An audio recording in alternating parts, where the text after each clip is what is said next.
බයිනෑස් event එකක් නේද? ඔව් ඔයා හරි. මේ ඇවිල්ලා 2025 ඔක්තෝබර් 31 තිබුණු බයිනෑස් බැටික්ලෝ ඉවෙන්ට් එක. ඉතින් ශ්‍රී ලංකාවේ බයිනෑස් කිව්වම අනිවාර්යයෙන්ම අපි හැමෝටම මතක් වෙන්නේ අපේ දිලිප් ඉෂාර සර්. ඉතින් අපේ සර් ශ්‍රී ලංකාව විතරක් නෙමෙයි සවුත් ඒසියන් මාකටිං ටීම් එකෙත් ඉන්න කෙනෙක්. ඉතින් අපේ දිලිප් ඉෂාර සර්ගෙන් නොලෙජ් එක නිසා තමයි අපිට බයිනෑස් ඉවෙන්ට් එකක් පැටික්ලෝවලටත් ගෙනියන්න පුළුවන් වුණේ. ඉතින් වෙනද වගේම මේ ඉවෙන්ට් එකත් ගොඩක් ලස්සනට ඕගනයිස් කරලා තිබ්බා. ඉතින් බැටික්ලෝවල ඉන්න යාළුවන්ට ගොඩක් සතුටුයි. මොකද බැටික්ලෝවලට බයිනෑස් එකෙන් එයාලා වෙනුවෙන්ම අලුත් ඉවෙන්ට් එකක් අරන් ආපු එක ගැන.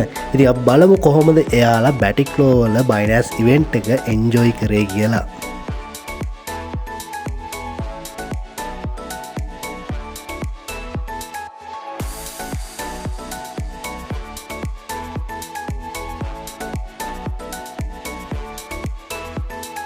About.id 6686964.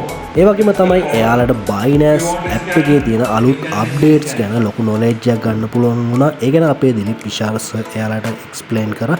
ඉතින් ඒකෙන් එයාලට ලොකු ඔපචුනිටි එකක් වුණා බයිනෑස් ගැන තවත් අලුත් අප්ඩේට්ස් ගොඩක් දැනගන්න මේ ඉවෙන්ට් එකේ.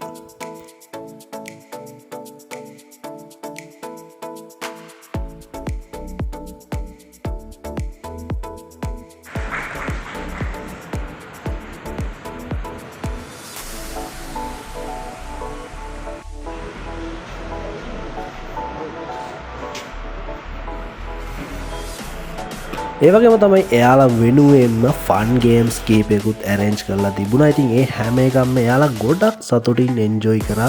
ඒවගේම තමයි එයාලා වින් කරා. එයාලට ටී-ෂර්ට්ස්, කැප්ස්, බොටල්ස් වගේ ස්වැග්ස් ගොඩක් හම්බුණා. ඉතින් ඒ විතරක්ම නෙමෙයි එයාලා වෙනුවෙන් ඩිනර් එකක්, ඒවගේම DJ එකක් මේ හැමදේම ඇරෙන්ජ් කරලා තිබුණා. ඉතින් ස්පෙෂල් තෑන්ක්ස් කරන්න ඕන මේ හැමදේම ඕගනයිස් කරේ අපේ දිලිප් ඉෂාර සර්. ඉතින් එයා නිසා තමයි බැටික්ලෝ වල ඉන්න යාළුවන්ට බයිනෑස් ඉවෙන්ට් එකක් අපිට අරන් යන්න පුළුවන් වුණේ. ඉතින් මේ වගේ තවත් අලුත් ඉවෙන්ට්ස් ගොඩක් තියෙනවා ඉස්සරහට. ඉතින් මේ හැම එකක් ගැනම අලුත් අප්ඩේට්ස් අරන් එනවා. ඉතින් මේ වීඩියෝ එක ඔයා සම්පූර්ණයෙන් බලන්න බයිනෑස් බැටික්ලෝ වල කොහොමද ඉවෙන්ට් එක සම්පූර්ණයෙන්ම තියෙන්නේ කියලා.